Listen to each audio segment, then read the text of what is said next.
you doing? My name's Freddy, but my pals call me Find It Freddy, because if there's a clue, well, I'll find it. And if I find enough clues, I can solve any case, no matter how difficult. Except for where my keys are. If you see a set of car keys, feel free to give me a call.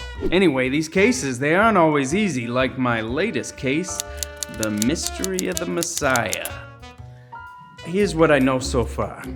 It all started 27 years ago. Scratch that, 2,700 years ago. Give or take. God had promised King David that his kids and grandkids were gonna rule forever as kings. Pretty awesome, right? But more than that, God promised that his chosen Messiah king would come from David's family, see? That's why we got this clue of a crown.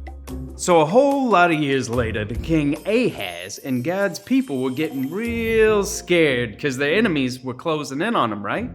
But God didn't want them to be scared. He wanted them to know he was looking out for them. So he gave them a message through his prophet, Isaiah. Here's a tip. That's what prophets do. See, they speak God's words. Anyway, Isaiah gave the people a sign from God. A young, unmarried woman will give birth to a son and name him Immanuel. Now, Emmanuel means God is with us. That important baby is the second clue.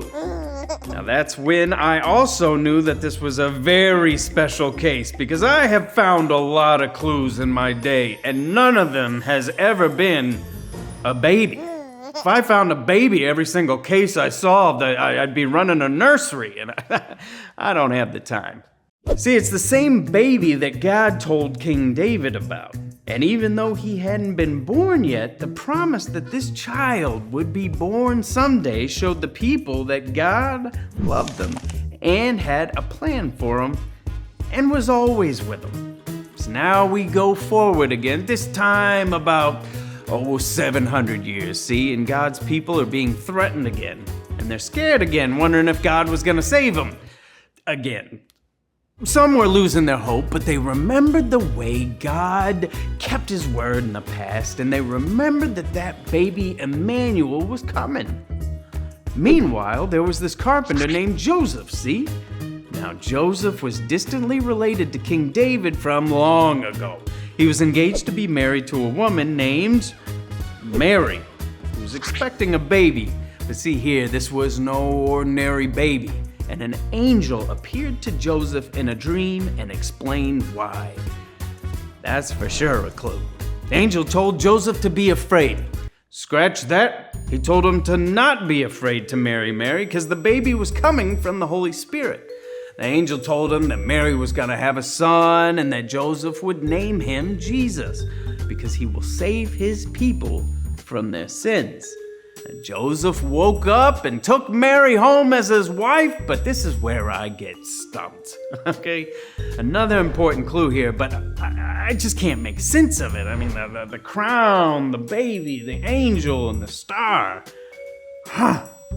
What does this have to do with what God told David all those years before? And what does it have to do with what the prophet Isaiah said? Maybe Joseph is the key here.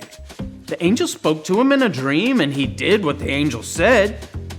Wait a minute. Joseph must have remembered the promise that God had made through Isaiah all those years before. A young, unmarried woman, Mary, would give birth to a son, Jesus, and he would be called Emmanuel.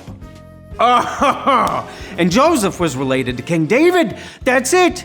The baby inside Mary was the Messiah, the hope for everyone, the one who would save them all. That means he's also the one who saves us all now. When we choose to follow Jesus, we can know that we will live with him forever. And we can also remember that even if we're scared or disappointed or whatever, we can know that God is with us.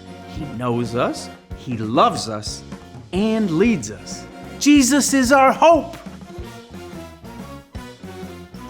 Another case closed. I knew I'd do it.